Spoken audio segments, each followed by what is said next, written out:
Panglima Jilah sampai ngamuk, Panglima Pajaji ultimatum oknum polisi tembak warga, hukum adat. Bentrok antara warga dan oknum kepolisian di Seruyan, Kalimantan Selatan memantik reaksi dari Panglima Jilah dan Panglima Pajaji. Panglima Jilah dan Panglima Pajaji turut mengomentari kejadian yang berujung seorang tewas, serta satu orang lagi dalam kondisi kritis itu. Dikutip dari Tribun Medan, warga mengklaim korban tewas terkena tembakan polisi ketika menghadang warga melakukan protes ke perusahaan kebun Sauti, PT Hamparan Masawit Bangun Persadai PT HMBP. Bentrok warga dan polisi ini pecah pada Sabtu, tanggal 7 Oktober tahun 2023. Sebelumnya bentrok ini terus terjadi. Kini Panglima Jilah meminta Kapolri Jenderal Listio Sigit Prabowo untuk menindak tegas pelaku penembakan dan pimpinan yang memerintahkan penembakan. Reaksi Panglima Jilah ini dipicu setelah tersiar kabar ada penembakan dan ada warga tewas. Seusai aksi warga terjadi di Desa Bangkal Seruyan,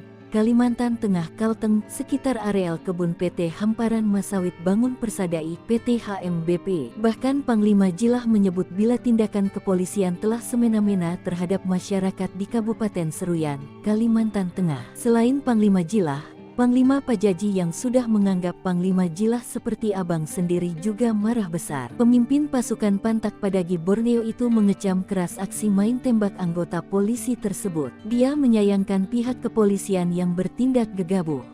Tindak tegas aparat yang tidak mengayomi masyarakat. Seperti diketahui, demo rusuh terjadi di Seruyan. Kerusuhan terjadi di lokasi PT Hamparan Mas Sawit Bangun Persada, HMBP. Warga menuntut Plaza Sawit sebesar 20% untuk warga sekitar perusahaan. Namun setelah adanya pertemuan, pihak perusahaan tak menyetujui permintaan masyarakat dan akhirnya bentrok dengan aparat. Kabid Humas Polda Kalimantan Tengah, Kombes Erlan Munaji, membenarkan peristiwa bentrokan antara warga dan polisi di lokasi perkebunan sawit tersebut sekitar pukul 12.30 waktu Indonesia Barat. Menurut Erlan, polisi berada di lokasi kejadian untuk mengamankan konflik di lahan milik PT HMBP 1. Versi keterangan polisi, saat itu ada sejumlah warga yang mengadang aparat sambil membawa ketapel dan tombak.